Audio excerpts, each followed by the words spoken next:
네, 오늘 전할 말씀의 제목은 우리는 어떻게 복음을 듣고 있는가 제목으로 여러분과 함께 말씀을 나누려고 합니다. 제가 이제 사도행전 집필을 하면서 집필진들 로잔 대회 때 함께 말씀을 나눌 집필진들을 만나고 있다고 말씀드렸죠.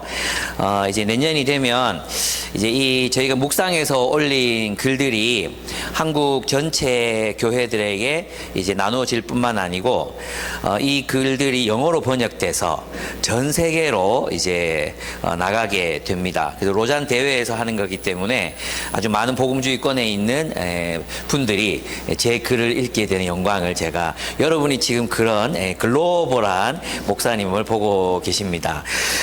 근데 여기서 이제 함께 집필하면서 이제 이분들이 함께 모여서 이제 이 사도행전 어떻게 읽을 것인가, 또 사도행전 어떻게 볼 것인가 이런 얘기들도 나누고 모임을 어떻게 진행할 것인가 이런 얘기를 나눠요. 근데 제가 이제 이분들이 어떤 분들이 모였냐면 글이 굉장히 깊이 있고 또 이렇게 굉장히 여운이 많이 남는 글을 쓰는 분들이 이렇게 모였어요. 한 분은 코로나 기간 때 매일 묵상하신 글을 출판사에서 보고 글이 너무 좋아서 출판하게 된 분도 계시고, 그분 교회는 우리 교회랑 굉장히 비슷해요. 이제 목사님들께서 책 요약해서 강의도 해 주시고 또 같이 책도 많이 읽고 이런 교회이기도 하고 이런 교회들이 모였거든요. 근데 제가 거기에서 이제 느끼는 게 뭐냐 하면 이분들 어떻게 이렇게 깊이 있는 글을 쓰고 또 만나 뵈면 되게 겸손해요. 정말 다 겸손하고 그렇거든요. 그래서 사람을 이렇게 환대할 줄 알아요. 이렇게 제 손을 붙잡고 이렇게 정말 서로를 존중하면서 환대하는 그런 존중받는다는 느낌이 있거든요. 이분 어떻게 그렇게 좀 깊은 묵상과 뭐 또 이런 글들을 쓰게 됐을까? 사람들을 깊이 이해하는 사람들이 됐을까? 이런 이제 생각이 들거든요. 이제 특징이 뭐냐 하면 두 가지가 있는데, 하나는 뭐냐 하면 다른 사람들의 말을 정말 주의 깊게 들어요. 저는 정말 깜짝 놀랐어요. 제가 만났던 많은 목회자들은, 여러분 악수하면서 이런 거 당해본 적 있는지 모르겠는데, 악수를 하잖아요. 그럼 상대방이 힘을 하나도 안 주고 있어요. 이렇게. 네네. 한번 그런 경험해 본 적 있습니까? 느낌 진짜 이상해요. 잡으란 말이야, 빼란 말이야. 뭐 어떻게 해야 될지 모르는, 아무런 반응 없이 그냥 진짜 힘을 하나 이렇게 네가 잡아봐, 네가 내 손 잡아봐, 이런 그 느낌을 주는 그런 사람들. 저는 그런 사람들 너무 대구에서 많이 만나다가 정말 겸손하게 이게 뭐 학력, 뭐 학위, 뭐 여러 가지 정말 배경을 생각하면 뭐 신학교 총장 하셨던 분도 계시고 뭐 큰 교회 담임 목사님도 계시고 여러 이렇게 또 정말 한국 교회에서 아주 깊은 영향을 미치고 계신 분도 계시는데, 특징이 뭐냐 하면 경청이에요. 경청. 다른 사람의 이야기에 깊이 있게 귀를 기울이고, 그리고 존중하고, 겸손함. 그래서 이 경청과 겸손함, 이게 있는 사람들이 결국은 성숙하고 성장하는구나, 이런 생각이 제게 들었어요. 여러분, 그래서 있잖아요. 사람의 이야기를 어떻게 듣는가를 보면 하나님의 이야기를 어떻게 듣는가를 알 수 있어요. 결국은 사람들 사이에서 듣는 태도 있잖아요. 사람의 말에 귀를 기울이는 그 태도가 결국은 하나님 앞에서도 나타나는구나, 이런 생각이 제가 들었어요. 요즘 이런 분들을 많이 만나게 되는 것 같아요. 얼마 전에는 이제 우리 신흥종 목사님이 갑자기 전화가 오셔가지고 저 새벽에 인터 불고 호텔에 조식 뷔페를 드실 의향이 있느냐? 당연히지. 그래가지고 먼저 허락하고 나니까 굿윌 스토어라고 아시면 굿윌 스토어, 아름다운 가게 같은 건데, 원래 아름다운 가게 모델이 굿윌 스토어거든요. 이게 미국에서 오래전부터 시행됐던 건데, 발달 장애인들을 훈련시켜서 이제 물건을 팔게 하는 거예요. 아름다운 가게 같은 거예요. 근데 아름다운 가게보다 더 커요, 규모가. 그래서 지금 대구는 어디서 세울 예정이냐 하면 이쪽에 그 반야울 레거리 있죠. 반야울 레거리에서 이렇게 올라가다가 오른쪽으로 가면 경산 영대 가는 길 나오잖아요. 그 사거리에 있는 헬스장이 있고 다이소 있는 건물, 큰 건물 있죠. 거기에 입점한대요. 어마어마하게 크죠. 예. 근데 여기는 기업들이 많이 옷들이나 신발 이런 것들을 협찬하기 때문에, 그리고 서울에 있는 강남 부자들이 이제 죽으면 여기다 이제 유품을 다 정리하고 이렇게 팔 수 있도록 한다고 그래요. 그래서 뭐 몇천만 원짜리 도자기를 2만 원을 팔기도 하고 뭐 이런 일들도, 자기도 실수해가지고 그런 일도 일어난대요. 근데 이제 이 대기업에서 파는 그 정가의 30% 할인된 가격으로 물건을 살 수 있어가지고 많은 분들이 와서 이제 물건도 사고 또 기증도 하고 또 잠깐 있다가 또 기증도 하고 이렇게 한다고 해요. 근데 이걸 이제 신흥종 목사님의 형님이신 신경종, 그래서 이제 이 집안 이름이 신을 경외하는 종, 신의 응답을 받은 종, 이 집 이름들이 다 종종종종 이렇게 형제들 이름이 다 그래요. 근데 이분이 이제 대표를 맡으셨어요. 이분이 신경종 장로님은 중국의 이랜드 매점 있잖아요. 매장. 그 매장을 4,600개를 세웠대요. 4,600. 그 매장을 세우고 관리하고 운영하는 데는 이제 탁월한 사람이죠. 그래서 오히려 한국보다 중국에 더 공장도 많고 매장도 많아 지금 중국 기업이 돼 있는 상태라고 하더라고요. 어쨌든 이분이 이제 그걸 맡으셨는데, 이분이 이제 홍정길 목사님이 이 일을 시작하신 분이거든요. 홍정길 목사님 왜 이 일을 시작하셨냐 하면 자기 누이가 발달 장애인이었대요. 그래가지고 어떻게든 이제 먹고 살게 하려고 도서관학과 좋은 대학, 서울에 있는 좋은 대학에 도서관학과까지 공부시키고 막 이렇게 했는데 한국에서 몇 년 동안 있었는데도 아무데도 취업이 안 되는 거야. 그래가지고 야, 너는 미국 가야 되겠다 해서 미국을 보내가지고 좋은 대학을 시켰는데 나중에는 병원에서 이제 의사로 일을 할 수 있는 자리까지 간 거예요. 그래서 이제 그걸 보고 한국에도 발달 장애인들이 자기 일을 하면 좋겠다. 구디 스토어를 이제 세운 거죠. 그래서 이분이 이제 대구에서 이제 이런 매장들이 런칭된다고 하니까 내려오셨어요. 그리고 홍정길 목사님 하면 우리 때는 복음주의 뭐 트로이카, 옥하는 화영조, 홍정길 목사 뭐 이렇게 되게 유명했었잖아요, 그죠? 그리고 정말 많은 남북 나눔 운동이라든지 진짜 많은 일들, 또 장애인 학교, 대한민국 아니 세계에서 가장 좋은 시설을 가진 장애인 학교도 이제 시작하신 분이거든요.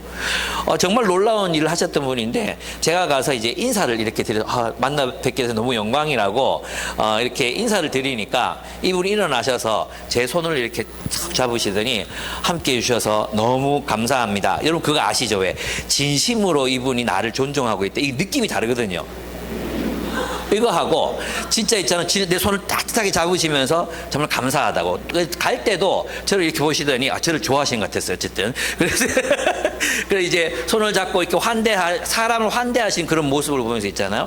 와, 정말 험불하다, 진짜 겸손하시다, 이런 생각이 들었어요. 결국은 결국 유대인들 있잖아요. 이 본문에 나오는 유대인들, 어떤 사람은 복음의 전파를 방해하는 이런 아주 강박한 사람이 되고, 어떤 사람은 복음을 듣고 그리스도 안에서 성숙하고 자라고 성장하는 사람이 되는가. 결국 그 능력은 경청하는 힘에서 나온다. 경청하는가, 들을 수 있는가, 그 복음을 복음으로 들을 수 있는가. 결국 유대인들은 듣지 않으려고 했잖아요. 듣지 않거나 왜곡하거나, 여기 본문에 나오는 믿지 않는 유대인들은 듣지 않거나 왜곡하거나 대적하거나, 그래서 결국은 그들의 영혼이 강박하게 되고 경직되고 사람을 죽이는 데까지, 돌을 던져 사람을 죽이는 데까지, 무죄한 사람을 죽이는 데까지 나아가잖아요. 반면에 진정한 그리스도인들은 들을 줄 아는 사람들이구나. 그러니까 들어야 될 말이 무엇인지를 알고 듣고, 듣지 않아야 될 말이 무엇인지 분별해서 듣지 않는 이런 지혜로움이 그리스도인들에게 있어야 되겠구나, 이런 생각이 들었어요. 그래서 이 본문을 이제 다시 들여다보니까 이런 질문이 생기는 거죠. 나는 복음을 어떻게 듣고 있을까? 나는 이 말씀을, 이 복음을 나는 어떻게 듣고 있는가? 이런 질문이 생겼어요. 나는 정말 이 복음을 경청해서 듣고 있는가? 오늘 이게 우리 설교의 제목이에요. 여러분들은 그 복음, 전파되는 복음을 어떻게 듣고 계십니까? 예, 오늘 본문에는 5종류의 사람들이 이제 나옵니다. 첫 번째 부류의 사람들은 믿는 사람들입니다. 믿는 사람들. 사도들이 전한 이 복음을 듣습니다. 14장 1절에 보면은 바울과 바나바는 이고니온에서도 이전과 마찬가지로 유대 사람의 회당에 들어가서 말하였다. 이렇게 되어 있죠. 이전과 마찬가지로. 또 7절을 보시면 그들은 거기에서도 줄곧 복음을 전하였다. 더 배로 피신했는데 그곳에서도 줄곧 복음을 전하였다. 이렇게 되어 있습니다. 그들은 항상 복음을 전한 사람이었고 그들이 전한 복음의 내용은 우리가 이제 사도행전 13장에서 읽었듯이 무엇이었습니까?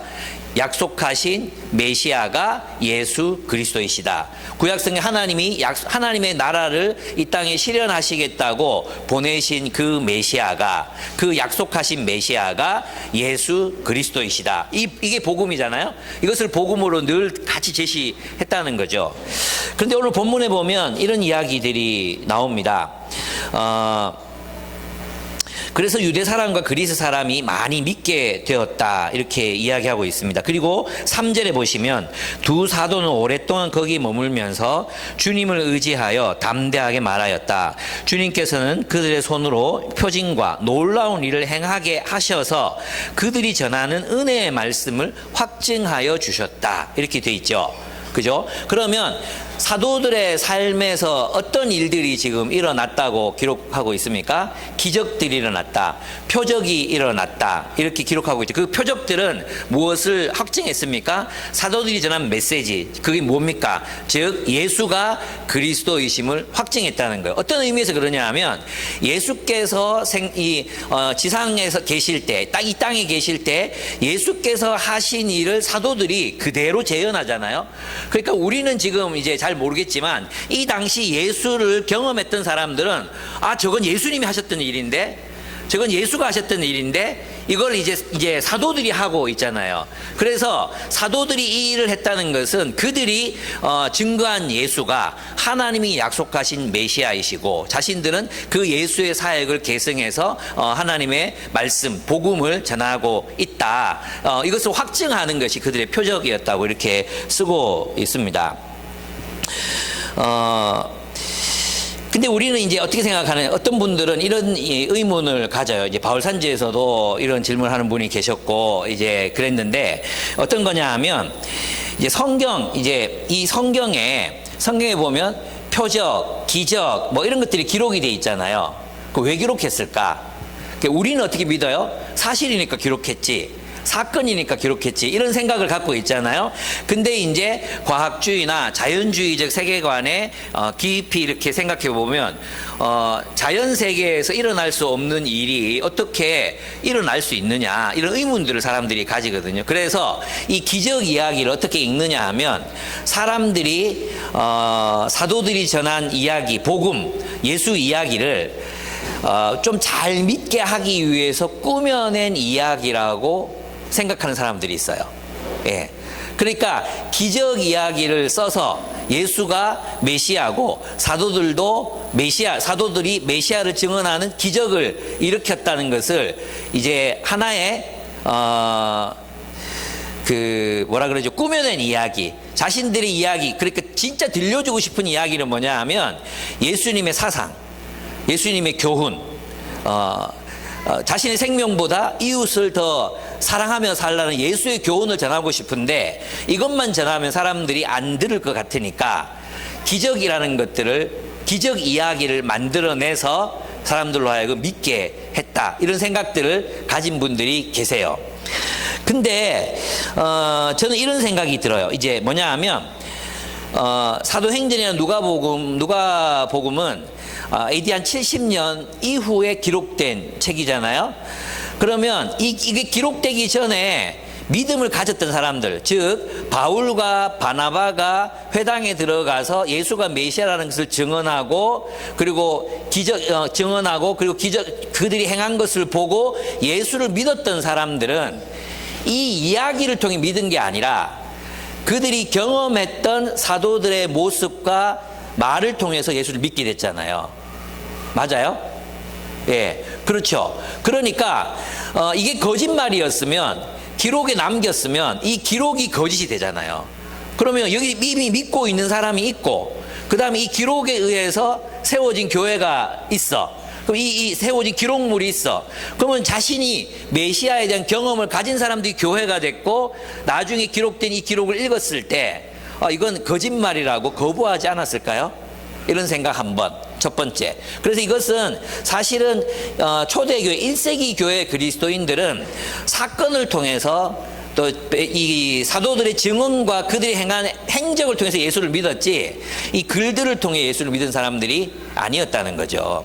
그리고 또 하나, 사도들이 이 돌에 맞아 죽을 뻔한 이유, 예수가 십자가에 못 박혀 죽은 이유가 뭐예요? 기적 때문이거든요. 기적이 없었으면 그들은 그렇게 많은 반대를 겪을 이유가 없었어요. 기적이 없으면 뭐만 남습니까? 교훈만 남잖아요. 교훈. 예수의 교훈만 남거든요. 마음이 가난한 자는 복이 있나니, 그죠? 그런 산상수훈, 이 교훈만 남거든. 이 교훈만으로는 사람들이 예수를 죽일 이유가 없어요.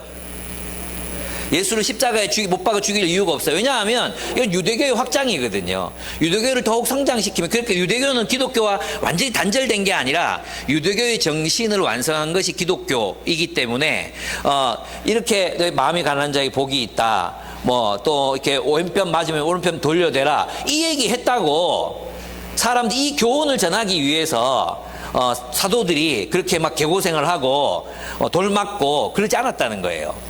그러니까 기적을 빼버리면은 그들이 예수를 죽일 이유가 전혀 없어진다. 요한복음에서도 우리가 관찰했지만, 그 나사로를 주님이 살리지 않으셨으면 예수님은 그만큼 주목받지 못했을 것이고, 예루살렘에 입성했을 때에도 메시아라고, 예수님이 뭐 군사력이 있습니까? 뭐 어떤 조직화된 군대가 있습니까? 아무것도 없었거든요. 근데 그 당대의 다른 메시아들, 자칭 메시아라고 주장하는 사람들에게는 칼이 있었거든요. 훈련된 군사들이 있었거든요.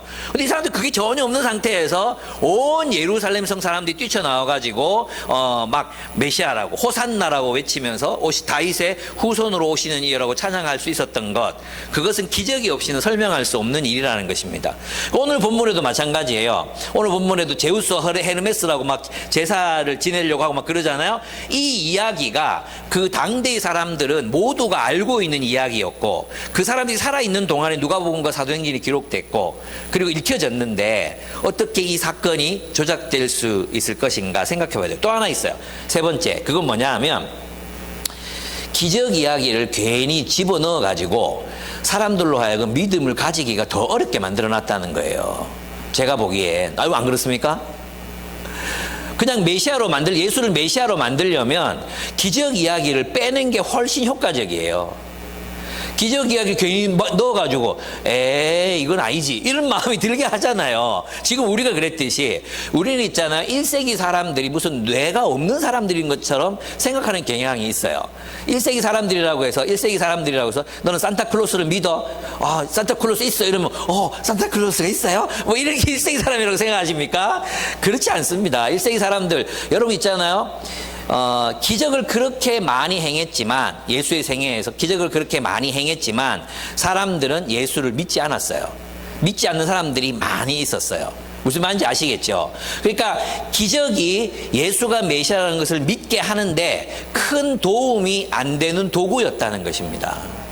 그냥 기적 이야기를 빼면 있잖아, 오히려 스무스하게 예수를 메시아라고 주장할 수 있어요. 그리고 예수가 주장하는 그런 공동체 한번 세워보자, 이게 더 스무스하잖아요. 그죠? 근데 기적 이야기가 여기 포함되어 있어요. 이 이야기는 뭐냐 하면, 왜 누가복음과 사도행전에서는 왜 이렇게 기적 이야기를 넣느냐, 이 사도들의 행적이 누구를 계승한 거라고? 메시아 예수의 행적을 계승한 것이라는 얘기를 하고 싶은 겁니다. 그래서 있잖아요, 우리가 이제 사도들의 말을 듣고 사도들의 증언을 듣고 그들이 믿음을 가지잖아요. 그래서 우리가 가진 이제 기독교적 신앙이 무엇인가를 생각했을 때, 사도들이 증언한 대로의 예수를 믿는 것, 사도들이 의도한 대로의 예수를 믿는 것, 그 믿음이 올바른 복음, 온전한 복음이라고 얘기하는 거죠. 그리고 바울이 우리가 전한 복음에 다른 복음을 전하는 자들에게 저주가 있다고 말했잖아요. 그 다른 복음이란 말은 뭐냐 하면 사도들의 가르침, 사도들의 의도를 벗어난 가르침 혹은 왜곡하는 가르침, 그런 가르침들을 의미한다고 할 수 있습니다. 그렇습니다. 1세기 교회 사람들은 유아가 아니었습니다. 성경에 기적 이야기가 기록되어 있다고 누가 사도행전을 이렇게 읽으면 와, 예수님이 또 사도들이 이런 일을 행했구나, 믿음을 가져야지, 그렇게 단순한 사람들이 아니었다는 것입니다. 네. 그렇습니다. 그래서 우리는 이 본문에 나오는 이 믿은 사람들, 그들은 여전히 사도들을 통해 일하고 계시는 예수를 보았고 그 예수가 참으로 구약 성경을 통해 약속하신 메시아라는 사실을 확신하며 믿었던 거예요. 우리는 그러면 우리가 가진 믿음은 어떤 믿음이죠? 사도들이 전해준 믿음, 사도들이 전해준 복음을 믿는 믿음, 그 믿음이 기독교인들이 가질 수 있는 믿음이라는 거죠. 두 번째는 대적하는 사람들이 나옵니다. 대적하는 사람들. 2절을 보겠습니다. 2절을 보시면 마음을 돌이키지 않은 유대 사람들이 이방 사람들을 선동해서 믿는 자들에게 나쁜 감정을 품게 하였습니다. 우리 주님께서 놀라운 일들과 표징들을 행하게 하셔서 그들이 전하는 은혜의 말씀을 확증하여 주셨습니다. 그랬어요. 사도들에게서 일어난 그 표적은 그들의 메시지를 확증해 주는 역할을 했습니다. 예수가 기적을 행했다는 얘기는 산타클로스가 하늘을 날아다닌다는 식의 페어리테일, 그런 이야기, 그 이야기 때문에 그들이 예수에 대한 믿음을 가졌다고 생각하는 것은 정말로 믿기 어려운 이야기라고 할 수 있다는 거죠. 그래서 그들은 이제 이 사도들이 전해준 이야기를 듣고 두 패로 나뉩니다. 한 패는 사도들이 전한 예수가 정말 메시아구나 확인하고 주를 따르는 사람들, 또 한쪽에는 예수를 거절하고 대적하는 사람들이 있습니다. 이 대적하는 사람들은 자신들이 아는 모든 인맥을 동원해서 권력을 이용해서 바울과 바나바를 모욕하고 돌로 쳐 죽이려고 합니다. 여러분, 돌 맞아 본 적 있으십니까? 예, 저는 있습니다. 저는 우리 할머니가 이제 떠나오신 고향을 이제 기차를 타고 내 동생하고 같이 다닌 적이 있었어요. 근데 전라도 전북 어디 동네 시골이었는데 걸어가고 있는데 동네 개가 아니에요. 동네 애들이 나타났어요. 우리 또래 같은 애들이 나타났어요. 그랬더니 낯선 사람을 보더니 돌을 들어가지고 막 던진 거예요. 진짜 깜짝 놀랐어요. 뭐 이런 새끼들이 다 있지, 하지 마라고 그러는데 막 속으로 두렵고 하지 마라. 그 실실 웃으면서 있잖아요. 실실 웃으면서 막 돌을 던지는 거예요. 야, 일부러 맞추려고 하는 것 같진 않았는데 돌이 막 내 옆을 지나고 앞에 떨어지고 하니까 얼마나 겁이 나는지 모르겠어요. 여러분, 이 돌 맞는 거 이거 보통 일이 아닙니다, 이게. 예, 어쨌든 그런 돌로 쳐 죽이려고 합니다. 누가복음에서 있잖아요. 우리는 이제 누가행전을 읽을 때 이런 얘기를 많이 들어왔어요. 누가복음과 사도행전에는 그러니까 반제국주의적인 그런 요소가 없다. 지난번에 한번 말씀드렸죠.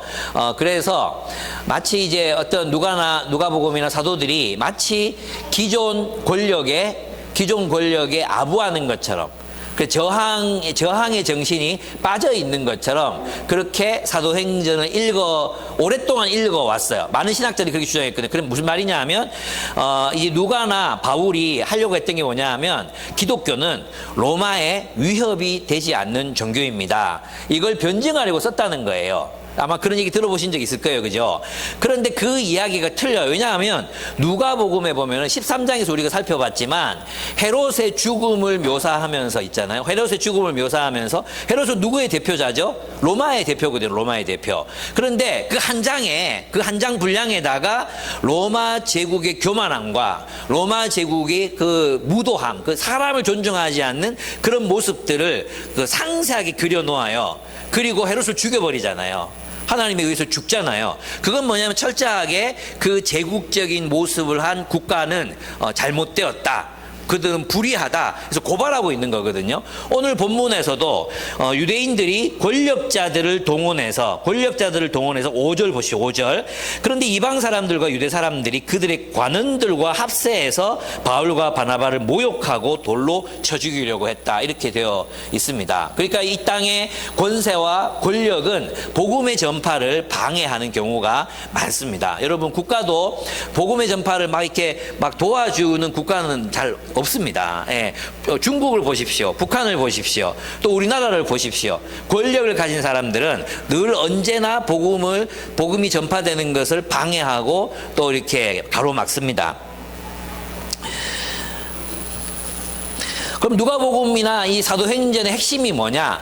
이런 권력, 이런 국가 권력 혹은 제국의 방해에도 불구하고 복음은, 하나님의 나라는, 예수의 통치는 그 방해를 뚫고 그 대적하는 사람들을 뚫고 나가서 확장되고 또 확장돼서 하나님의 나라를 이룬다는 거예요. 결국 복음이 무엇입니까? 복음은 예수께서 통치하신다는 기쁜 소식이잖아요.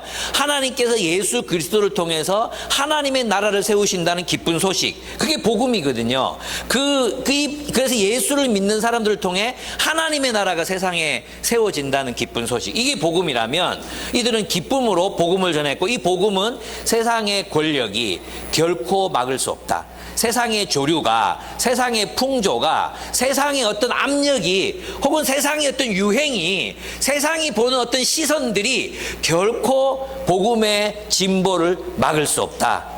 이걸 이야기하기 위해서 사도행전이 기록되고 있는 것입니다. 그래서 여기에서 마치 로마 정부에 아부하기 위해서 이런 내용들을 말하는 것은 약간의 좀 착오였다, 또는 넌센스였다, 이렇게 좀 생각해 볼 수 있습니다. 근데 저는 이제 이 본문을 묵상하면서 어떤 생각이 들었냐 하면, 저 자신이 생각이 났어요.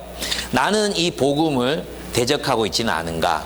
나는 있잖아요, 꼭 바울과 바나바에게 돌을 던져야 대적하는 건가?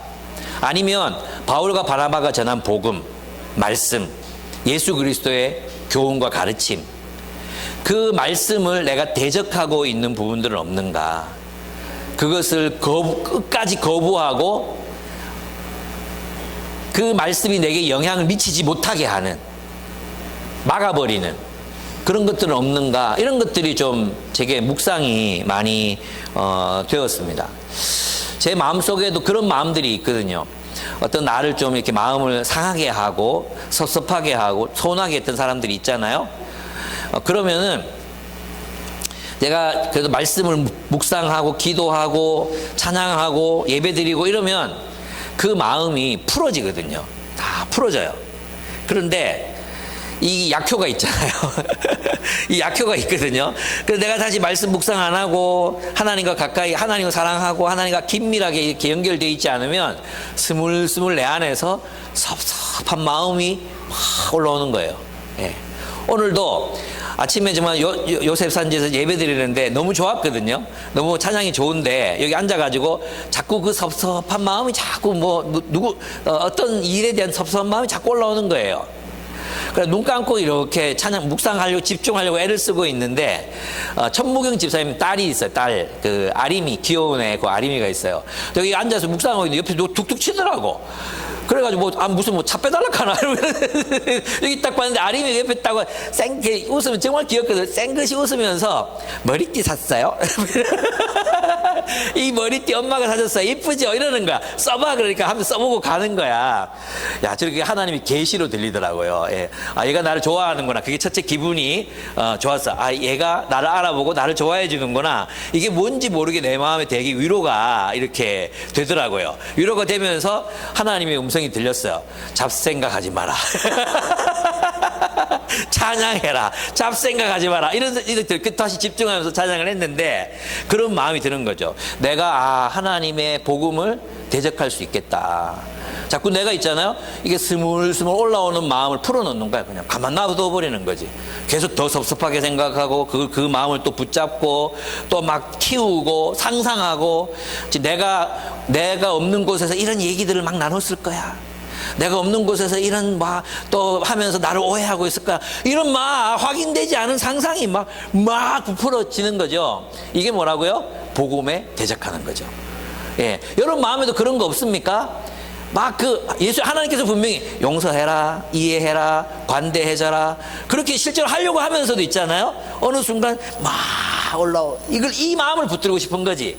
하나님이 주시는 마음이 아니고 이 마음을 막 붙들고 싶은 그런 마음이 생길 때 있잖아. 악한 마음 붙들고 싶을 때 그때 우리는 복음을 대적하는 자가 돼요. 유대인들처럼 명백한 증거도 있고 명백한 말씀도 있는데도 불구하고 이렇게 그냥 막 거부하고 있는, 대적하고 있는, 그리고 막 소리 지르면서 돌 던지고 있는 그런 모습들이 우리에게는 없을까? 그렇구나. 내가 복음의 대적이 될 수 있겠구나. 이런 생각이 들었습니다. 제가 아는 한 목사님이 이제 강남에서 부목사로 이제 목회를 하셨어요. 근데 이 대구 경북 사람들이 항상 문제인데, 이제 서울에 가면 대구 경북 지명을 따가지고 이제 이름 지은 교회들이 있거든요. 예. 얼마나 대구 경북을 사랑하는지 몰라. 돈이나 보내지. 그런데 있잖아요. 그 목사님께서 이제 한참 집값 올라가고 전세값 막 급등하고 막 1년에 몇 천만 원씩 올려달라고 자살하고 이런 사람들 많았잖아요. 그때 이분이 이제 설교를 우리 그리스도인들 이렇게 살지 말자. 우리 그리스도인들은 남들이 막 집값 올려도 우리는 좀 올리지 말자. 그 전세, 그거 그리스도인들이 좀, 힘을 합해가지고 좀 낮추면 안 됩니까? 좀 낮춰줍시다. 우리는 그런 설교에도 아무도 상처 안 받아요. 왜? 우리는 없으니까. 그죠? 상처됩니까? 톡해야지. 근데 그 교회는 아니었던 거야. 대부분이 건물주인 거야. 아파트가 몇 채씩 있는 사람들인 거야. 그래가지고 그분이 그 설교를 하시고 나서 한 달 뒤에 잘리셨어요. 한 달 뒤에 잘렸어요. 저는 바로 이런 행위들이 복음에 대적하는 거라고 생각합니다. 복음을 적대하는 행위 아닙니까? 복음을 대적하는 거잖아요. 복음이 분명하게 이웃사랑을 얘기하는데 왜 그런 얘기를 했다고 듣기 싫다고 목사를 자릅니까? 자신들한테 불쾌한 얘기를 했다고? 이런 것들이 이제 복음을 대적하는 행위들이라는 거죠. 그렇습니다. 여러분도 예수 그리스도의 뜻이 아닌 걸 알면서도 예수님께 대적하고 있는 부분, 예수님과 각을 세우고 있는 부분들은 없습니까? 우리는 대표 기도하면 늘 한 분도 빠짐없이 하는 기도가 있습니다. 우리는 청지기일 뿐이고 우리가 가진 모든 것을 주님이 주신 것이라고 여러분이 고백합니다. 그러면서 우리는 우리의 재물의 소유주는 하나님이라고 고백하면서도 여전히 우리가 주인이에요. 여전히 내 돈 내산, 내 돈 내산. 그런 방식으로 살고 있지는 않습니까? 예. 우리 함께 나눠야 되는데 나눔을 포기하고 하지 않고 나도 내 먹게 살기 바쁘다 이게 나누지 않는 뭐 그런 거 있잖아요. 만약에 그렇다면 섭섭할 것 같아요. 그게 우리가 복음에 대적하는 게 아닐까 이런 생각이 들었어요. 요걸 내가 얘기할까 말까 할까요? 내 마음에 어떤 이거 해야 될 것 같은데 또 하면 안 될 것 같은 마음이 드는 게 있어요. 할까요? 하지 말까요? 네 맘대로 해라고요? 제가 이제 필리핀에 간다고 여러분에게 5,000원씩만 좀 후원해 달라. 내가 쓰는 게 아니거든요. 이제 필리핀 현지 목회자들 숙박비, 항공료, 이런 체류비 이런 거 이제 낸다고 이제 5,000원씩 후원해 달라 이랬어요. 그럼 이제 내 마음에 이게 복음이 아닌 걸 알면서도 누가 했나 이렇게 보게 되는 거죠. 안 한 분들 계시죠? 예, 이제 마감됐어요. 하지 마세요. 예, 제 뒤끝 있어요. 뒤끝. 여러분 생각하는 거죠. 여러분들이 만약에 이런 일을 한다고 하면 나는 안 했을까? 저는 했을 것 같아요. 이때까지 했어요. 그래서 제가 이런 얘기 해도 되는 것 같아요. 그럴 때 여러분들이 마음을 이렇게 우리 목사님 필리핀 가시는데 교회 재정이 없으니까 우리한테 부탁 이런 돈 카톡 딱 보면 여러분 어떤 생각이 듭니까? 또 돈 얘기한다. 우리 교회 돈 얘기 맨날 할 거예요. 듣기 싫으면 딴 교회 가. 우리는 맨날 선교하자, 가난한 사람 돕자, 아픈 사람 돕자, 또 뭐 실직한 사람 돕자, 맨날 돈 광고 할 거예요. 우리 교회 그런 교회예요. 근데 뭐 거기 또 돈 얘기야? 이런 스트레스가 아니야. 우리 목사님 그래 커피 한 잔 다행이잖아. 5만 원 달라 안 가는 게 어디고, 그죠? 그럴 때 여러분 하지마. 이제 오늘 절대 하지 마세요. 예. 내가 다 기억할 거예요. 또 그런 일에 좀 관대하게 이렇게 좀 하실 수 있는 여러분들이 또 되셨으면 좋겠다, 이런 생각이 드는 거죠. 그렇습니다. 우리가 지금 우리의 우리의 마음과 우리의 삶 이렇게 돌아보시면서 내가 복음을 알잖아. 용서, 나눔, 뭐 별거 없어요, 그죠? 뭐 몇 개 안 돼. 용서와 나눔. 뭐 두 가지 아닙니까? 그건 뭐 딴 거 있겠습니까? 용서와 나눔, 뭐 정직한 삶 이 정도 들어갈까? 그러면은 여기에 대해서 우리가 내 마음에 이 용서 얘기가 늘 반복되는 이유는 이게 정말 너무 안 되니까 그런 것 같아요. 그래서 이제 또다시 내가 그리스도께 무릎 꿇자. 나의 주, 나의 하나님, 나의 왕이신 그분 앞에 무릎을 꿇고 정말 이렇게 험불하게, 겸손하게 나 자신을 복종시키자. 여러분, 이 과정을 계속 겪었던 그 사람들의 인격은 정말 다른 것 같아요. 예, 정말 다른 것 같아요. 예. 여러분이 그렇게 성숙한 사람들 되어 가셨으면 좋겠다 생각합니다. 세 번째, 이 복음을 자기 방식대로 해석하는 사람들이 있습니다. 지체장애인이 있었습니다. 그죠? 지체장애인. 8절에 보시면 루스드라에 발을 쓰지 못하는 지체장애인 한 사람이 앉아 있었다, 이렇게 기록되어 있죠. 그때는 이제 이 바울과 바나바가 바울이 말하는 것을 들었어요. 들어보니까 바울은 그를 똑바로 바라보고 고침을 받을 만한 믿음이 그에게 있는 것을 알아차렸어요. 무슨 말이냐 하면 이 사람이 복음을 듣고 예수가 메시아인 것을 알았다는 말이에요. 믿음을 가졌다는 말이에요. 그걸 보고 이제 바울이 너 두 발로 그대의 발로 똑바로 일어서시오라고 지체장애인에게 말했어요.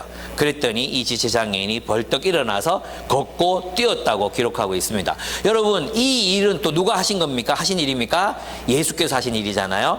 바울의 능력이 아니에요. 계속해서 누가가 얘기하고자 하는 것은 바울의 능력이 아니라 하나님의 예수의 능력이다. 예수의 능력이 지금 나타나고 있다. 예수가 지금 살아 활동하고 있다.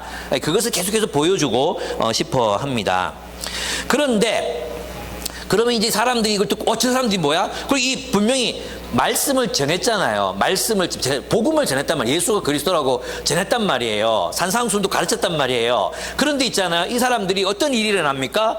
갑자기 제우스와 헤르메스다 이런 넌센스가 어디 있습니까? 제우스와 헤르메스다 하고 막 온 성이 막 난리가 난 거예요. 그 성문에다가, 성문 어떤 곳이냐면 왕이 들어오는 길이죠. 왕이 들어오는 길. 황제가 승리하면 들어오는 개선문. 그게 성문이란 말이에요. 그리고 신들이 오는 문. 그게 성문이란 말이야. 거기에다가 막 지금도 황소는 비쌉니다. 지금 이제 공장식으로 사육하고 있어서 정말 싸졌는데도 황소는 비싸거든요. 근데 이 당시에 황소를 한 마리도 아니고 몇 마리를 끌고 막 제사를 드리겠다고 신으로 모시겠다고 바울과 바나바 앞에 막 나타난 것입니다. 그러니까 이런 사건들을 조작해서 또 뭐 지어내서 그렇게 기록하는 건 정말 이거는 좀 더 큰 믿음이 필요하다. 저는 그렇게 생각해요. 이건 일어난 사건이다, 분명히. 그런데 이 일들을 왜 이 사람들이 바울과 바나바를 이렇게 하려고 했느냐? 이 그리스 신화에 보면은 제우스와 헤르메스가 어떤 마을에 나타났는데 그 마을에서는 딱 한 사람만 영접하고 다른 사람들은 아무도 영접을 안 한 거야. 그러니까 한마디로 말하면 이제 그냥 무시한 거죠. 무시한 거예요. 그래서 제우스와 헤르메스가 화가 나가지고 마을 사람들 몰살시켜 버린 거야. 이게 있으니까 제우스가 헤르메스가 나타났는데 막 온 마을이 나가서 영접을 하면 다 죽게 생겼잖아요. 그러니까 이제 막 다 끌고 나가가지고 신이여, 제우스 신이여, 이 누추한 것을 오셨나이까 하면서 막 가는 거예요. 근데 바울과 바나바는 정말 이제 큰일 났잖아요. 우리는 난 너희들과 똑같은 성전을 가진 사람이다. 하나님만 예배 받으실 수 있다. 이렇게 이제 얘기를 하고 설득하는 장면이 나옵니다. 저는 이게 재밌어요. 이게 뭡니까? 이 사람들은 바울이 전한 말 그대로의 이야기를 듣지 않고 그 사건을 어떻게 해석합니까? 좀 어려운 용어로 주관적 해석을 합니다. 주관적 해석.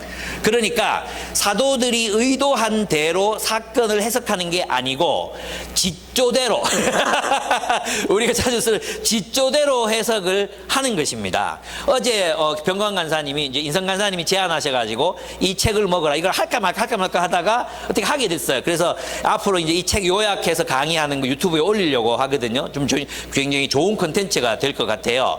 근데 이제 어제 했던 이야기가 뭐였냐 하면 그 얘기였어요. C.S. 루이스를 인용하시면서 우리는 성경을 사용하는 사람인가 순종하는 사람인가, 성경에 순종하는 사람인가 성경을 사용하는 사람인가. 여러분 어떻습니까? 오늘 한국교회는 아니 우리는 성경을 사용합니다. 성경을 사용해요. 마음이 힘들 때 위로받으려고 하죠. 예, 그죠? 또 성경을 자신의 논리와 주장을 합리화하기 위해서 펼쳐대기도 합니다. 막 성경적 주장을 가지고 막 인용합니다. 그러니까 우리는 성경을 주로 인용하지 성경 말씀을 그대로 이해하고 복종하려고 하지 않는다는 거예요. 그러니까 성경을 주신 이유는 복종하라고, 하나님의 뜻을 알고 복종하라고. 그러려면 어떻게 해야 되겠어요? 성경을 사용하기 위해서 인용하는 게 아니라 성경에 복종하려면 성경을 그대로 알아야 되는 거죠. 그게 무슨 말이니까? 그래서 우리가 BSM을 하는 거예요. 성경을 연구하고, 원래는 있잖아요. 스터디를 빼고 그냥 묵상, 성경 묵상 얼마나 간단합니까? 그죠? 성경 묵상으로 하려고 그랬어요. 근데 아무리 생각해봐도 연구가 빠진 묵상은 주관적 해석이 될 수 있다. 그죠? 그래가지고 BSM이 된 거야.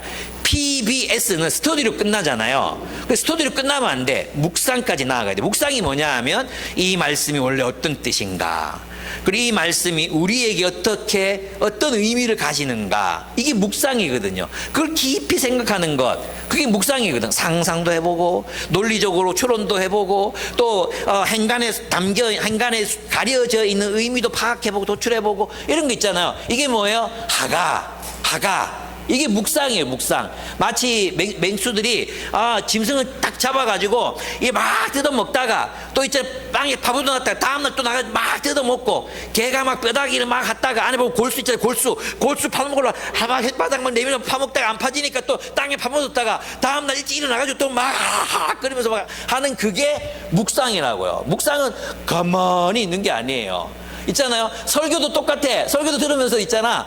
그냥 목사가 다 깨닫게 해주기를 바래. 여러분이 하가 해야 돼요. 저 말이 무슨 뜻인가? 막 이러면서 있잖아. 하가 해야 되는데 우리는 가만히 있어. 그런다고 들립니까? 안 들린단 말이에요. 정말 우리는 있잖아요. 진짜 하나님의 말씀을 주관적 해석이 아니라 저자의 의도대로 읽는 법을 배워야 돼. 이게 제일 어려워요, 사실은. 그래서 우리가 저자의 의도대로 읽지 못하는 이유가 뭔지 아십니까? 안다고 생각하면 못 읽어요. 안다고 생각하기 때문에 못 읽는 거예요. 그래서 여러분이 BSM 할 때 제일 중요한 게 뭐냐 하면, 나는 이 본문을 모른다. 나는 이 본문의 명확한 뜻을 알 수 없다. 그죠? 메타인지가 있는 사람이 성장한다 했잖아요. 여러분, 진짜 성경을 모르는 사람의 특징이 뭐냐 하면 지가 뭘 모르는지를 몰라요. 그래서 성경을 깊이 묵상하고 알아가다 보면 모르는 게 천지야. 와, 이게 왜 이 말이 나왔지? 왜 이런 사건이 나타났지? 누가의 의도가 뭐지? 이거죠. 그래서 책도 찾아보고, 그죠? 또 주석가들 책도 읽고, 또 하물며서 막 연구해보고, 원어사전도 막 찾아보고, 또 네이버 뒤져보고, 그죠? 예, 목사님한테 카톡도 보내고, 뭐 보내봤자 무슨 책 읽어라 이러겠지. 그렇게 스스로 막 찾아보고, 이거 해야 돼요. 그러면 거기서 오는 깨달음이 주는 그 기쁨, 희열 있잖아요. 이건 우리 몸을 굉장히 건강하게 만들어요. 그리고 행복감이라는 건 소유를 통해서도 행복감을 느끼지만, 소유로 느끼는 행복감의 100배 정도 되는 게 진리를 깨달았을 때, 새로운 걸 깨달았을 때 느껴지는 행복감. 이거는 그거의 10배, 100배예요. 그때 호르몬이 나오거든. 건강을 준 호르몬이 나와요. 그래서 여러분이 BSM을 정말 깊이 있게 하시고, 정말, 주여, 우와, 내가 이걸 깨달았나이다. 이런 느낌 한번 가져본 적 있죠, 여러분? 내가 말씀 묵상하면서, 우와, 이거 내가 이 목사님도 모를걸? 뭐, 이런 거 깨달은 적 있죠? 있어요, 없어요? 없어요? 그러면 묵상할 거야. 지금 그거 다 할 거야, 그런 거. 그거 다 할 거야. 묵상을 하지 않은 거야. 그냥 눈으로 읽은 거지. 눈으로 읽은 거야. 여러분, 묵상을 하다가, 우와! 이게 와요. 기쁨, 그 환희. 이게 오는 순간이 있거든. 예. 그 경험들을 여러분이 하셔야 돼요. 예. 하가해야 돼, 하가. 정말 말씀을 묵상하라. 말씀에 순종하기 위해서 해라. 그럼 뭘 해야 되느냐? 저자의 의도, 하나님의 목적, 말씀에 드러나 있는 하나님의 목적을 깨닫기 위해 말씀을 읽는다. 우리 그동안 말씀을 너무 많이 강조했기 때문에 이게 어떻게 돼 있어요? 이게 나이브해져 있어요. 대충 이렇게 한단 말이에요. 여러분 이제 다시 마음을 다잡으셔야 돼요. 여러분 인생에 대한 하나님의 뜻을 묻고 싶죠. 어떻게 결정해야 될지 모르겠죠. 또 뭐 삶이 무기력하죠. 허무감에 빠지죠. 지치죠. 왜 그런지 아십니까? 진리를 깨닫는 순간이 없기 때문에 그래요. 그 카이로스적 시간, 하나님을 만나는 카이로스적 시간이 없으면 우리 인생은 지칠 수밖에 없어요. 여러분 있잖아요. 그런 불신자들도 책을 읽다가 깨달음이 오는 순간을 기대하면서 읽거든요. 그리고 그 힘이 그들을 살게 하는데, 하물며 하나님의 말씀을 깨닫는 그 힘, 하나님의 말씀이 주는 능력으로 우리가 살지 못하겠습니까? 저는 여러분이 만약에 인생에 힘이 빠져 있고 또 뭔가 내 마음이 공허하고 위로가 필요하고 어디로 가야 될지 모르겠고 모호하고 애매하고 이런 상황이 반복되고 있다면 원인은 하나예요. 여러분 말씀에 깊이 침잠하지 않기 때문입니다. 말씀 하나님의 뜻이 깨달을 때까지 말씀을 묵상하십시오. 붙드십시오. 씨름하십시오. 그럼 주님께서 분명히 말씀을 주시고요. 정말 여러분의 마음을 평안으로 인도하실 것을 저는 믿습니다. 그리고 지혜도 주십니다. 어떻게 해야 될까? 지혜도 주십니다. 지금 차마 제가 말하지 못하는 거 있는데 나중에 10년쯤 지나면 여러분과 나누고 싶은 얘기들이 많아요. 제 인생 요즘에 있잖아요. 제 인생 최고의 순간들이 최악의 사건이 계속 병행해서 가더라고. 이게 참 신기해. 이 최악의 요거 없으면 진짜 막 행복할 것 같은데 내 인생 최악의 어떤 사건들과 최고의 사건들이 병행해서 가. 근데 나중에 내가 이 최악의 사건들 어떻게 극복했는지 여러분들과 함께 얘기를 나눠보고 싶어요. 그렇습니다. 성경의 사용과 순종 사이에서 우리는 성경을 사용하지 말고 순종하기 위해서 읽자. 그래서 여러분 우리 교회는 그런 기도가 없어졌는데 오늘 말씀을 통해 은혜 받게 하시고, 은혜를 누가 주는 거예요? 은혜 받게 하시고, 주체가 누굽니까? 하나님이 이미 주셨고 우리는 깨달아야 돼요. 주님의 은혜를 깨닫게. 이건 이제 용서 같아. 근데 은혜 받게 해달라. 누가 주는 겁니까? 목사가 주는 겁니까? 은혜를? 많이 웃으면 은혜가 되는 겁니까? 설교 중에 감동적인 예화에서 울면 은혜가 되는 겁니까? 아닙니다. 진리 그 자체는 이 말씀이 선포되는 이 시간 자체가 은혜예요. 아닙니까? 여러분 하나님 말씀을 지금 듣고 있잖아요. 이 자체가 은혜예요. 은혜는 이미 여러분 받고 있는 거예요. 문제는 뭐예요? 내가 깨닫는 거지. 깨달으려면 뭐 해야 돼? 적극적으로 지성을 활용해야 되는 거예요. 그래서 있잖아, 우리는 보네퍼나 파스칼이 굉장히 지적이고 메마른 삶을 살다가 그들 인생이 확 뒤집어진 순간이 있었거든요. 보네퍼도 그랬거든요. 성경을 하나님의 말씀으로 인식하고 난 뒤에 보네퍼는 완전히 180도 바뀌어요. 그리고 있잖아요, 또 파스칼도 마찬가지예요. 성경을 통해 하나님의 음성을 들었잖아요. 그 이후에 파스칼은 철학자의 하나님이 아닌 아브라함의 하나님, 이삭의 하나님, 야곱의 하나님 발견한 뒤에 그의 인생은 완전히 달라집니다. 이것이 비밀입니다. 비밀. 그래서 우리는 주관적 해석을 피하기 위해서 뭘 해야 돼요? 주석을 읽어야 돼요. 주석. 제가 어제 이제 요셉 산지에 그 필종 형제가 정말 간절히 기도했거든요. 요즘 집 안 팔리잖아요. 구축 안 팔리거든요. 그래서 집을 팔아야지 유라를 넘어오고 싶은 거야. 교회 가까이서 섬기고 싶어가지고. 그래서 열심히 기도하는데 집이 안 팔리는 거야. 근데 하나님이 기적적으로 집을 팔게 해주셨고 유라에 이제 왔어요. 제가 11단지로 왔거든요. 11단지로 왔는데 그래서 이제 집들이를 했죠. 그래서 뭐 고기, 막 돼지 목살을 뭐 이만큼 막 사놓고 새 집인데 완전 돼지 냄새 막 배겨가지고 내 마음이 좀 미안하기도 하고, 그러면서 괜찮다고 뭐 한 열흘 지나면 빠지겠죠 하면서 열심히 구워 먹고, 그리고 이제 돌아왔어요. 근데 함께 나누는데 집에 딱 들어갔는데 이제 책장에 책이 쫙 꽂혀 있잖아요. 책이 쫙 꽂혀 있는데 우리 필독사랑 막 이렇게 막 주석서들 이렇게 막 꽂혀 있더라고. 제가 사진 찍어가지고 기쁨의 교회 평신도의 흔한 일상 이러면서 딱 찍어가지고 광고를 하고 싶었는데 어제 폰을 안 가지고 가가지고 내가 자랑을 못하게 됐는데, 여러분 있잖아요. 그래서 내가 뭘 말하고 싶으냐 하면 주석을 읽어야 한다. 주석을 혼자 그냥 막 묵상하는 거, 그거는 결국 동어 반복밖에 안 돼. 그래서 주석을 읽으셔야 돼요. 여러분에게 맞는 스타일 주석들이 있어요. 저는 이제 한 10권 샀다가 점점 좁아져. 한 2사람 거 읽다가 나중에 마지막 한 권 읽게 되는 게 톰 나이트예요, 지금은.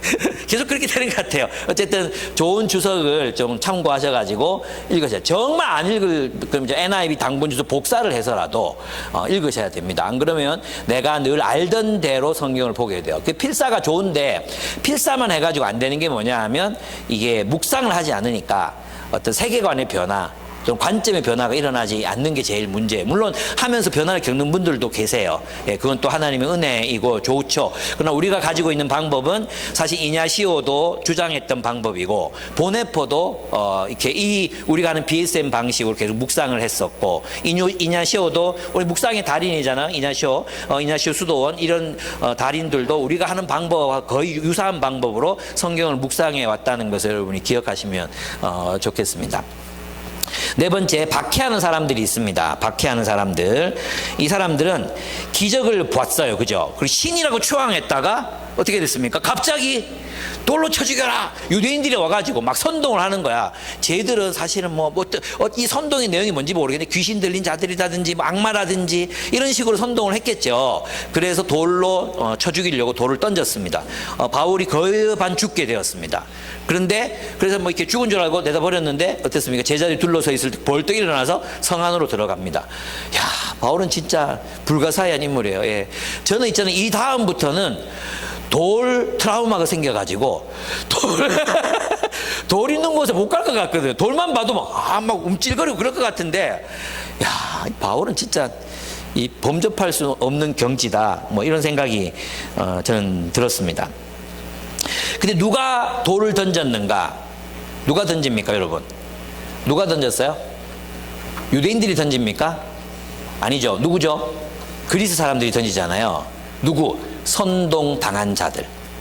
이게 중요해요. 선동당한 자들. 선동당한 자들이 돌을 던집니다. 여러분, 우리도 있잖아요. 이렇게 선동당할 수 있습니다. 가짜 복음에 선동당할 수 있습니다.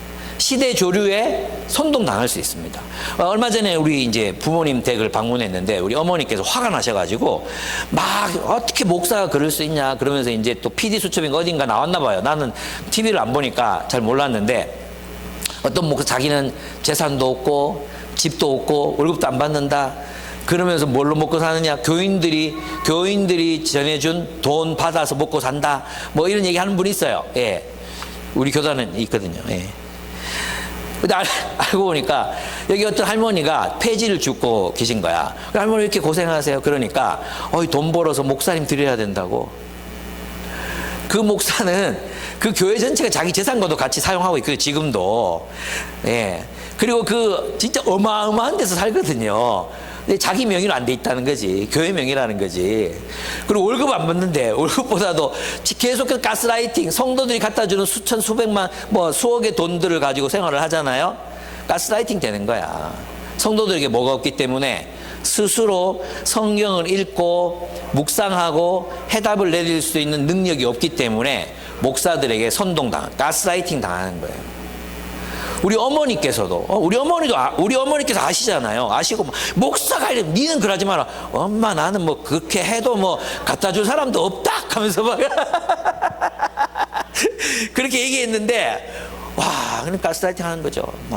그런 사람이 얼마나 많습니까? 여러분, 선동당하는 사람 특징이 뭡니까? 앞에서 분명히 바울과 바나바가 예수가 그리스도라고 복음을 전했단 말이에요. 근데 왜 선동당합니까? 생각하는 힘이 없기 때문에 그래요. 그러니까 들어야 할 말은 안 듣고 듣지 말아야 할 말은 듣는 거죠. 그죠? 좀 있으면 또 내년 이제 다 돼가고 이제 총선 오잖아요. 총선. 그러면 또 막 하나는 제일 정말 두려운, 가슴 답답해. 벌써부터 상상하면 가슴 답답해지는 게 뭐냐 하면, 또 교회들이 가짜 뉴스를 생산하고 정치권에 또 이용당하고 그래가지고 또 막 가짜 뉴스를 퍼나누는 거. 지금 돌아보니까 뭐 아니면 그만이고 많은 식의 거짓말들이 얼마나 많았습니까? 그걸 기독교인들이 신앙 좋은 사람들이 막 이렇게 퍼나르고 있는 거, 저는 이게 너무 가슴이 아픈 현실인 것 같아요. 예. 그때 우리는 선동당하지 않으려면 어떻게 해야 됩니까? 말씀을 읽고 묵상하고 스스로의 해답을 가질 수 있는 사람들이 되는 것. 그죠? 이 마음의 힘이 있어야 되는 거죠. 사유하는 능력, 성경적으로 사유하는 능력, 진리를 따라 사유하는 능력. 제가 아들들에게 그랬어요. 제가 아들들한테 이제 뭐 이렇게 책 좀 읽어라, 이렇게 얘기를 하면 기독교 서적을 읽는 거가 약간 좁아진다고 생각하나 봐요. 그래가지고 자꾸 다른 책을 사. 뭐 그런 거 있어요. 뭐 그대의 아픔을 이해하는 뭐죠 이런 거 있잖아. 어디 그런 거 하여튼 그런 책들을 막 읽고 뭐 나쁘진 않아. 뭐 심리학 이런 책도 나쁘진 않아. 근데 내 애들의 마음속에 어떤 생각이 있는가 좀 상상을 해보면, 아, 기독교 서적을 계속 읽으면 뭔가 기독교 안으로 좁아지는 거 아니야? 이런 생각을 하는 것 같아요. 근데 아니거든요. 사실 서구 문명, 서구의 철학, 이 모든 것들이 성경을 기반해서 나온 철학들이잖아요. 그 어려운 칸트의 사상들 다 기독교 이전과 이후로 다 나눌 수 있는 것들이잖아요. 그러니까 이 기독교 사상이 얼마나 심오하고 풍부한지를 모르는 거죠. 그래서 다른 서적을 읽더라도, 야, 그래서 네가 적어도 경건서적, 신앙서적, 고전들을 100권 정도는 읽고 네 생각을 가지고 확장해 나가야지, 아무 책이나 막 읽으면 산만해진다고. 뭐 그거 읽는 것도 괜찮아. C.S. 루이스는 무조건 읽으라고 그러잖아요. 읽는 것도 좋아요. 그러나 우리가 가지고 있는 보화들, 우리가 이 교회 역사 2000년의 역사 속에서 가지고 있었던 그런 보화들이 있잖아요. 보물 같은 그런 사상가들이 있잖아요. 그런 사상가들의 책을 읽어야죠. 그리고 확장해 나가는 거죠. 그래서 베냐민도 읽고 누구 루팡이 아니고 누구지, 그 로댕도 아니고, 보통도 읽고 다른 사람들도 읽고 여러 사람들 읽어야죠. 그렇게 해서 우리가 확장해 나가는 거, 저는 이게 정말로 중요하다고 생각해요. 그래서 사유하는 힘이 우리에게 있으면 좋겠다. 성경적으로 사유하는 힘, 그걸 여러분이 기르자. 우리 한국교회 제일 필요한 게 그거야, 그죠? 그래서 좀 성경적으로 사유하게 하는 성도들 좀 길러냈으면 좋겠어. 선동당해서 그냥 보수 극우 유튜버만 몰입돼서 그 얘기들만, 성경이 말하는 게 아니라 그 얘기들만 계속 읊조리고 그게 진리라고 막 말하고 기도하고 그러지 않았으면 좋겠다. 좀 듣자. 하나님 말씀 좀 듣자. 그런 생각들을 하게 됩니다. 다섯 번째로 이제 남은 사람들이 있습니다. 그들은 복음을 전하는 사람들이었습니다. 그들은 선교사들이었습니다. 그죠? 그들은 항상 복음을 전했습니다. 어디든 가든지 그들은 복음을 전했습니다. 이것이 선교사의 근본적인 마음입니다. 여러분, 여러분들이 진짜 이 사도행전 하면서 정말 한 가지 자의식을 가져셔야 돼요. 우리의 정체성, 나는 선교사다. 나는 선교사다. 이 마음대로 사셔야 돼요. 그러면 있잖아요, 우리가 세상에서 만나는 사람들을 바라보는 눈빛이 달라져요. 그냥 좋은 관계 맺으려고 만나는 게 아니잖아요. 질문도 하고 인생의 의미도 나누고, 그죠? 그리고 자신이 믿는 절대적인 가치가 뭔지 이런 것도 한번 나눠볼 수 있잖아요. 너 어떻게 생각하냐? 친해지면 그런 얘기 할 수 있잖아요. 너는 살아가는 인생의 목적이 뭐냐? 이런 얘기 나눌 수 있잖아요. 그러면서 나는 왜 하나님을 위해 사는가? 나는 왜 예수를 선택했는가? 이런 얘기도 나눌 수 있잖아요. 우리에게 그런 선교사적인 마음이 있다면 우리 언제든 어디에 가서든 그런 마음으로 사람들을 바라볼 거라고 생각해요. 왜 그렇게 합니까? 하나님 나라는 오직 복음의 전파로 오는 것이기 때문입니다. 우리가 사람들 개종시켜서 우리 편 만들려고 하는 게 아니라 하나님의 나라는 오직 복음의 전파로 옵니다. 하나님 나라는 이슬람처럼 폭력, 지배를 통해 오는 게 아닙니다. 그죠? 그랬다면 예수님께서 충분히 이 세상을 그렇게 하나님 나라로 만들 수 있어요. 사탄에게 절하라. 내가 모든 왕국의 영광을 너에게 주겠다. 내게 절하라. 먹을 것, 마실 것, 입을 것으로 통치해라. 폭력으로 다스려라. 정의만 구현되면 되는 거 아니냐? 네가 권력을 갖고 정의를 구현해라. 그걸로는 하나님 나라 이룰 수 없고 제국이 될 수밖에 없다는 걸 알았기 때문에 예수께서는 오직 미련한 복음의 전파를 통해서, 십자가의 복음을 통해서 세상에 하나님의 나라를 건설하려 하셨던 것입니다. 그래서 복음을 전해야 되는 거예요. 복음의 순종함이 없이는 하나님의 나라가 세워질 수 없기 때문이에요. 여러분이 그 귀한 복음을 가졌어요. 하나님의 나라로 사람을 초대할 수 있는, 생명을 줄 수 있는, 이 땅에서 정말 하나님의 나라를 누리며 정의와 공의의 천국, 하나님의 사랑의 나라를 그들이 함께 살아갈 수 있는 그 티켓, 그래서 여러분들이 가졌어요. 예. 여러분 선교사예요. 여러분을 통해 복음이 전파돼야 되고, 여러분을 통해 그리스도의 이름이 자랑스러워져야 되고, 여러분들이 살아가는 삶의 영역에서 하나님의 통치, 예수의 뜻이 실현되어야 돼요. 여러분을 통해서 실현되는 그런 선교사적인 삶, 저는 여러분이 그러한 인생을 살아갈 수 있게 되기를 축복합니다. 두 번째, 그들은 많은 환난을 당연하게 생각했어요. 이 본문에 보십시오. 그들은 있잖아요, 기뻐했습니다. 22절, 우리가 다운표부터 읽어보면, 우리가 하나님 나라에 들어가려면 반드시 많은 환난을 겪어야 합니다. 하나님 나라에 들어가려면 많은 환난을 겪어야 한다고 이야기했습니다. 즉 그리스도인들에게 하나님 나라의 삶이란 환난을 동반하는 것입니다. 근데 우리는 어떻습니까? 우리는 평안, 안정, 안전함, 나의 편안함, 이거 포기하기 싫어해요. 여러분, 제가 이제 뭐 기대를 별로 안 하긴 했지만 청소년 사역이 런칭됩니다. 이제 이 청소년들과 함께 교회를 세워갈 것입니다. 이런 얘기를 한 지가 벌써 한 6개월 이렇게 넘었잖아요. 리더 캠프 때부터 하더라도 많잖아요. 그러면 이제 저는 여러분들 속에서, 목사님 저를 데려가십시오, 무엇이라도 써주십시오, 뭐 이런 사람이 여호수아 산지에는 왜 없지? 네? 단 한 사람, 인성간사님 어제 문 열고 딱 들어오더니, 목사님 제가 그거 하면 안 되겠습니까? 여호수아는, 목사님 내보고 하란 말이가 안 되지. 나는 내가 청소년 사역할 거예요. 여러분들 중에 왜 말 안 합니까? 내가 하면 안 되겠습니까? 예? 왜 아무도 없습니까? 아니, 물어보셔야 되지. 물어보면 하겠지. 그죠? 여러분, 온다 그래도 내가 안 받을 거예요. 이미 빈정이 상했어. 내가 이미 마음이 상했어. 안 받아줘. 그러나 몰래 와서 이제 저한테 빌면 내가 받아줄 수도 있어. 근데 왜 나는 이런 생각이 드는 거예요. 난 물론 내 인생을 그렇게 살아와서 그런지 모르겠지만, 와, 나를 통해 하나님 나라가 세워지고 이 아이들이 변화돼서 교회를 세운다고, 내가 그 일에 쓰임을 받는다고, 이 나이에 내가 하기로 했거든요. 청소년 사역. 내가 하기로 했거든요. 그죠? 난 이거 인성간 선생님 아시겠지만, 나는 내 목회 인생 마무리를 얘들과 하고 싶다. 얘들이 정말 딱 이렇게 리더로 딱 세워지는 거 보고 제가 은퇴하면 정말 좋겠다. 이게 내 꿈이거든요. 지금 그렇게 할 거예요. 나는 이런 일이 나는 너무 영광스럽게 여겨지는데, 뭐 인생이 네가 할 게 아니고 내가 할 거야. 그거는 너무 중요한 일이야. 내가 할 거야. 이런 마음이 드는데, 왜 여러분들은 자신의 안전한 공간을 벗어나지 못하는 걸까요?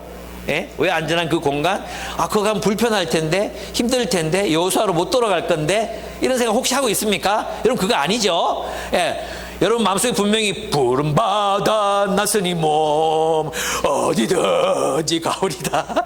우리 얼마나 많이 울고 막 그랬습니까? 어디든지 가오리다. 옛날에 우리 재신 간사님 설교할 때 그런 설교 하셨잖아요. 재신 간사님이 자기는 젊을 때 막 열심하고 막 이랬을 때, 자기 이 캐비넷 가방, 이 캐비넷 2개만 있으면 어디든지 주님이 부르시면 갈 준비가 돼 있었다. 그래서 경은자매한테 그럴 남편과 살 자신이 있느냐 막 이렇게 막 물어보고, 그것에 반해서 또 결혼하고 막 이랬던 얘기 듣고 제가 감동했거든요. 저는 영대를 벗어나 본 적이 없어가지고, 와, 나는 외국에 나가 살라 그러면, 그때만 해도 나보고 필리핀 가서 살아 그러면 내가 살았을까? 못했을 것 같은데, 막 필리핀 가서 살고 이스라엘 가서 살고 막 이렇게 살았잖아요. 멋있었어요. 예. 자, 여러분, 우리도 마찬가지를 한다고 생각합니다. 이 복음을 위해 사는 거 환란이 수반되는데, 언제부턴지 우리는 불편해요. 나는 제일 듣기 황당한 얘기가 뭐냐면, 애가 잘 시간이에요. 야, 나 애 새 키우면서 그런 생각을 해본 적 한 번도 없거든요. 애가 잘 시간이에요. 좀 늦게 자면 되지. 애가 지금 안 자면 밤에 막 일어나서 막 한다고. 뭐 좀 덜 자면 되지. 뭐 왜 이게 안 될까? 왜 애가 자는 게 그렇게 중요한 일일까? 뭐 이런 생각. 또 어떤 경우는 있잖아요. 애 잔다고 차에서 올라오지도 않아요. 둘 쳐고 올라오면 되지. 그걸 왜 안 하지? 내가 꼰대 같나요?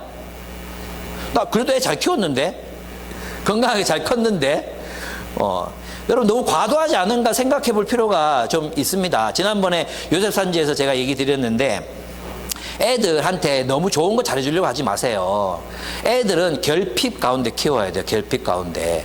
여러분 그 육아책에 다 나와요. 육아책에 다 나와요. 그 다 채워주잖아요. 그럼 애가 어떻게 되는지 아십니까? 짜증이 넘치는 애가 돼요. 짜증이 넘치는. 그걸 뭘 해줘도 고마운 줄 몰라요. 우리 애들 있잖아요. 걔들이 진짜 중학생 중학생 될 때까지 한 번도 에어컨 있는 방에서 자본 적이 없거든요. 밤에 8월에 막 땀 뻘뻘 흘리면서 막 자고 막 그랬단 말이에요. 오시네, 알지? 우리 집. 에어컨도 없어서 에어컨도. 근데 얘들은 그게 인생인 줄 알아. 에어컨 없는 삶이 인생이야. 그죠? 그래가지고 에어컨 세게 틀어놓으면 춥다 그래요. 그리고 있잖아, 여행을 가도 맨날 뭐 텐트에서 자고 차에서 그 스타렉스에 자다가 목이 물어 뜯기고 뭐 이랬어요. 그러다가 태국 데리고 갔는데 2층 침대, 그것도 6만 원짜리 뭐 별로 비싸지 않은 거예요. 2층 침대, 2층 침대다! 그럼 2층 침대 오래 써보면 2층에 아무도 안 올라가려 그러죠. 근데 2층 올라가겠다고 막 서로 경쟁이 붙어가지고 막 2층 올라간다고 난리를 치고 막 그랬어요. 수영장만 있어도 좋은 호텔이에요. 예. 결핍 가운데 키워야 감사할 줄 압니다. 근데 우리 너무 많이 해줘. 너무 많은 걸 해줘. 애들이 감사를 몰라. 여러분 정말 좀 부모님들 애들 정말 감사한 아이로 행복한 아이로 키우려거든 이제부터 굶기세요. 예. 굶기시고 에어컨도 틀어주지 말고 좀 결핍 가운데, 학대하라는 얘기 아닙니다. 학대하는 얘기 아니고 좀 결핍 가운데 좀 키워라. 또 안 죽는다. 막 안 죽어요. 예. 애들이 얼마나 강한데요. 그렇게 하셨으면 좋겠어요. 예, 뭐 얘기하다 환란을 당연하게 여겨라. 환란을 당연히. 그 너무 막 이렇게 우리 자신의 안전, 내 자신의 편안함, 이것들이 기준이 되면 안 된다. 이 얘기 여러분에게 드리고 싶습니다. 복음을 위하여 난 얼마나 불편해하고 있는가. 복음을 위하여 난 얼마나 불편해질 각오를 하고 있는가.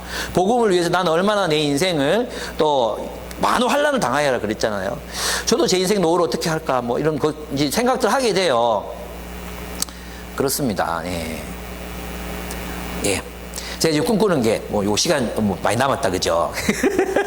내가 꿈꾸는 게 뭐냐 하면, 청소년들을 데리고 필리핀의 빈민촌에 있는 청소년들하고 같이 수련회를 하는 거야, 수련회. 예. 그리고 내가 한국어로 하면 우리 애들 알아듣잖아요?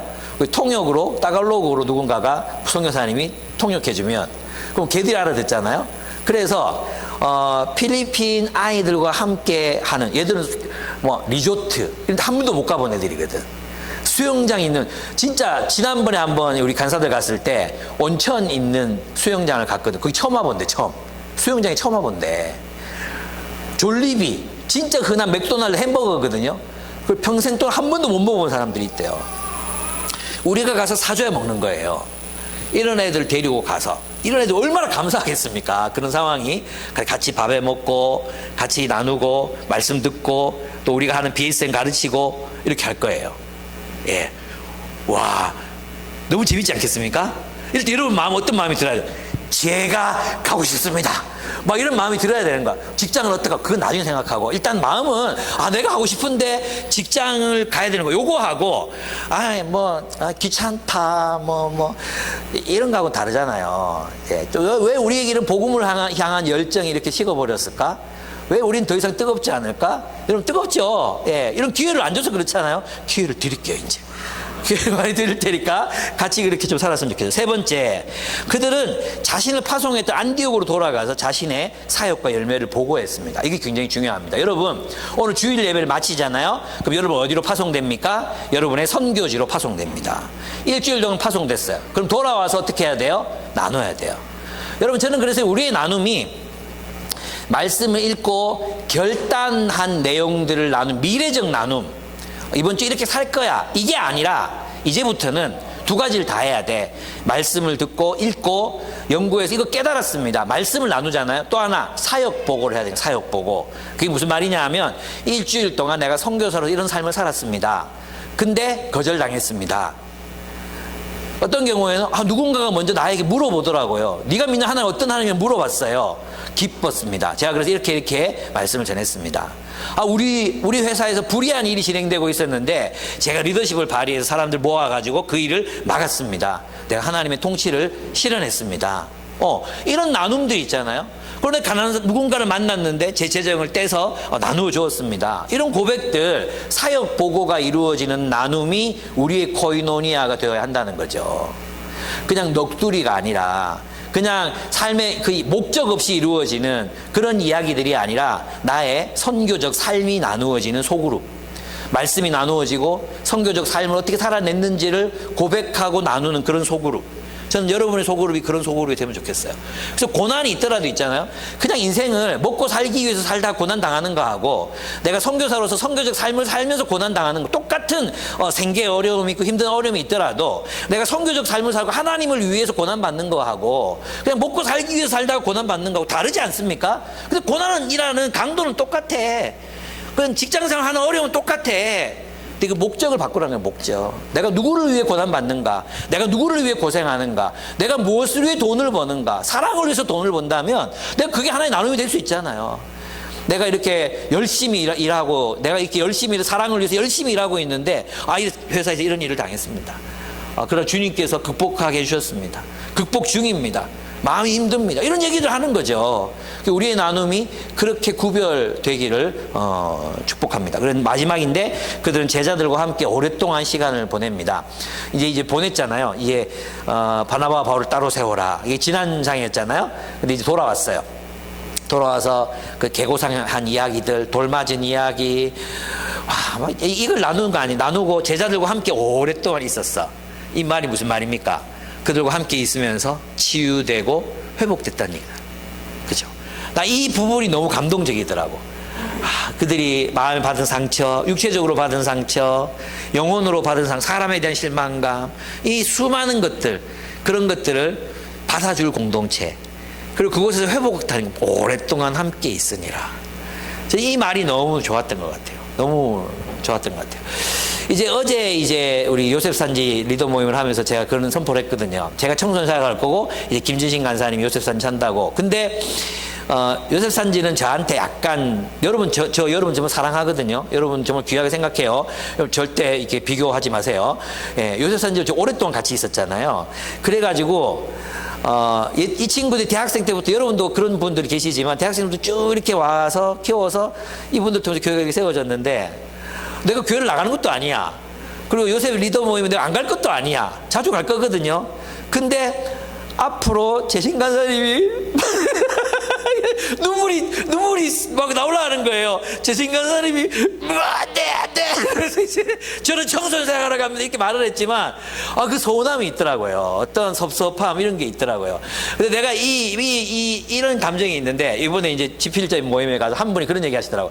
이분 교회는 개척한 지 1년 만에 700명이 되고 2년 만에 2000명이 됐어. 진짜 엄청난 기적이잖아요. 그래서 이제 지금 이제 2009년에 개척해서 지금까지 왔는데, 너무 교회가 막 빨리 커지니까 분립을 계속 한 거예요. 분립. 공식적으로 분립한다, 우리 교회는. 부목사님 따라서 같이 가실 분들 이렇게 모여서 가십시오 이렇게 한대요. 근데 있잖아요, 그렇게 떠나는 사람들, 자기가 보낸다고 말했잖아. 근데 누가 간다고 하면 괜히 섭섭하고 인사받기 싫고, 니는 가나? 이런 마음이 들고 이런데요. 그날도 모임을 하고 있었는데 사모님이 전화가 왔대. 전화가 왔는데, 한 번도 나와 있으면 전화를 안 하는 분이 전화가 왔는데, 그 권사님 안 가신대요. 그 얘기가 생각이 나면서 있잖아. 내 마음이 그렇더라고요. 예, 꼭 떠나는 것도 아닌데. 예. 근데 돌아왔을 때 이 바울과 바나바에게도 돌아올 공동체, 제자들의 공동체가 있었잖아요. 언제든지 가서 위로받고 치유가 되고 그럴 수 있는 사랑의 공동체가 있었다. 또 우리 공동체가 그렇게 치유가 일어나고 회복이 일어나는 그런 제자들의 공동체 되면 좋겠다. 다시 돌아와서 마음껏 내 사역과 삶을 이야기하고 나누고, 또 서로 박수 쳐주고 환대하고, 이게 있었기 때문에 또 다음 걸음을 또 할 수 있었지 않았을까, 또 돌맞으러 갈 수 있었지 않았을까, 이런 생각들을 좀 해보게 되었습니다. 여러분, 우리 그런 교회 함께 세워갔으면 좋겠습니다. 여러분, 결국은 어떻게 이렇게 살아갈 수 있느냐는 내가 복음을 어떻게 듣느냐의 문제라는 것입니다.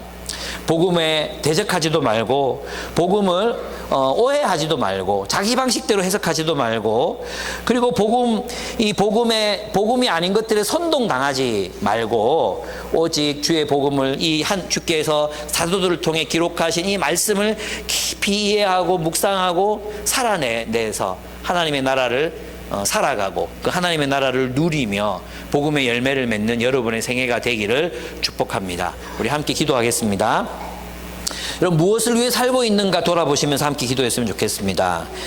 나에게 복음은 무엇인가? 나는 이 복음을 어떻게 듣고 있고 또 이 복음을 위하여 나는 어떻게 살아가고 있는가? 우리 자신 한번 돌아보았으면 좋겠습니다. 그리고 주여 나로 하여금 이 복음의 열매를 맺는 일에 사용해 주시고 비록 내게 고통과 환난이 있을지라도 복음을 위한 선택을 맞이하지 않도록 그치지 않도록 도와주십시오. 그렇게 함께 기도드렸으면 좋겠습니다. 기도하겠습니다.